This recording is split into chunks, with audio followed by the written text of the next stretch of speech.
వాటిని అన్ని ముక్కలు ముక్కలు వేసి కొంచెం పెద్ద సైజు వేసుకోవాలి. లేదంటే ఇట్లా సైజు కొంచెం పెద్ద సైజు ఉన్న రాళ్ళు తీసుకొని ఇట్లా ముందు పెట్టుకోవాలి.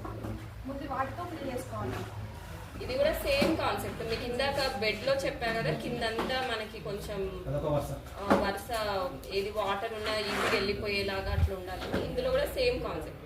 ఆ పైనుంచి వచ్చిన వాటర్ అంతా అందులో కలెక్ట్ అవుతుంది అనమాట. సో అందుకని కింద లేయర్ అంతా మనం రాళ్ళతో పెట్టుకుంటాం. ఫస్ట్ రాళ్ళు కూడా 3 నుంచి 4 సైజులు, పెద్ద రాళ్ళు ఫస్ట్, తర్వాత కొంచెం మీడియం సైజు, తర్వాత చిన్న రాళ్ళు అట్లా పెడతాం. తర్వాత ఈ రాళ్ళ కంటే కొంచెం సైజ్ తక్కువ ఉన్న రాళ్ళు ఇప్పుడు ఇవి వేసుకోవచ్చు. దీని తర్వాత ఇంకా చిన్న సైజు ఉన్న రాళ్ళు అట్లా 3 లేయర్గా కొంచెం పెద్ద సైజు, కొంచెం చిన్న సైజు అట్లా తక్కువ సైజు తగ్గించుకుంటే వేసుకుంటూ రావాలి. ఇప్పుడు దానికంటే చిన్న రాళ్ళు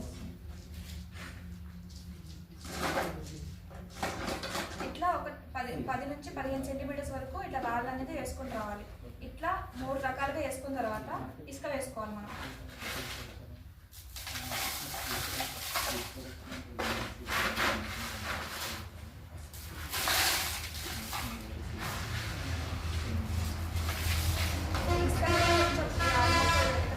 మునిగే వరకు వేసుకుని రావాలి. ఇలా వేసుకున్న తర్వాత దీనిపైన పెద్ద పదార్థాలు వేసుకోవాలి.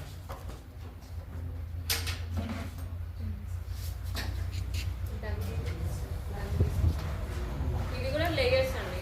తర్వాత పేడ, తర్వాత మనకి ఏ వ్యర్థ పదార్థాలు ఉంటే అవి, సో అవన్నీ ఇట్లా వేసుకోవాలి. పేడ వేసుకున్నాం.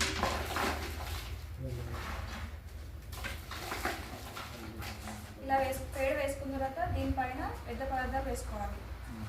ఇలా ఏదైనా వేసుకోవచ్చు, ఏవైనా వేసుకోవచ్చు. కూరగాయలు కానీ ఆకులు కానీ ఏదైనా వేసుకోవచ్చు. కూరగాయలు ఏంటంటే మీరు కొంచెం చిన్న చిన్నగా కట్ చేసి ఎండకు పెట్టుకున్నారు అనుకోండి, తొందరగా ఆరతాయి. కొంచెం ఆరినాక అది వేసుకోవచ్చు. వేప అయితే కొంచెం బాగుంటుంది. వేప బాగుంటుంది అంటే యాంటీబయాటిక్ బాగా పనిచేస్తుంది. దీనిపైన మళ్ళీ పెద్ద పదార్థాలు వేసిన తర్వాత మళ్ళీ పేడ వేసుకోవాలి. పురుగులు అనేవి ఎక్కువ ఏమీ రావు, కొంచెం చీమలు అట్లాంటివి వస్తూ ఉంటాయి. సో దానికి ఇంకా మేమైతే సింపుల్ కొంచెమే కదా మాది, కాబట్టి మేము టర్మరిక్ పసుపు వాటర్ కానీ లేకపోతే లక్ష్మణ్ రేఖ అది ఉంటుంది కదా, అది చుట్టూ అట్లా గీయడం అట్లా చేస్తున్నాం. ఎక్కువ ప్రాబ్లం అయితే ఏం లేదు. ఇలా పెద్ద మొత్తం ఇట్లా పేడతో గిట్ట మొత్తం మిక్స్ చేసుకున్న తర్వాత చివరిగా మనకి వానపాములని వదులుకోవాలి ఇంట్లోకి. ఇప్పుడు ఆ సైజ్ డ్రమ్కి మేము ఒక 2 కేజీలు వదిలాం. ఇంకా మీరు పెద్దది సిమెంట్ తొట్లు ఉంటాయి కదా, అందులో కూడా చేసుకోవచ్చు మీరు. సో రింగులు ఉంటాయి కదా, అందులో కూడా చేసుకోవచ్చు. సో 50 లీటర్స్ కెపాసిటీకి అయితే ఒక 2 నుంచి 3 కేజీలు వామ్స్ రిలీజ్ చేయాలి. ఇలా వానపాములు వేసుకున్న తర్వాత దీనిపైన కొంచెం గడ్డి వేసుకుంటాము. గడ్డి వేసుకొని కప్పేసిన తర్వాత ఇంకా పైనుంచి మేమైతే ఇట్లా బాటిల్స్ పెట్టుకొని పెడుతున్నాము. మీరు బయట చేసేటప్పుడు అయితే మనం పైన కుండ పెట్టుకొని వాటర్ అనేది కింద డ్రాప్ టు డ్రాప్ పడుతూ ఉండాలి. అంటే చుక్క పడుతూ ఉండాలి. వాటర్ అయితే ఆపొద్దు. మన వాటర్ ఇస్తూ ఉంటే అదంతా లోపల 2 లీటర్లది క్యాన్ పెట్టుకొని పైన ఇట్లా ఉంది కదా, అట్లా కడతారు. చూపిస్తారు వీళ్ళు.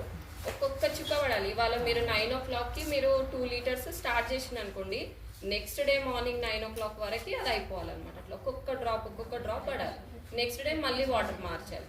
అట్లా మనం 15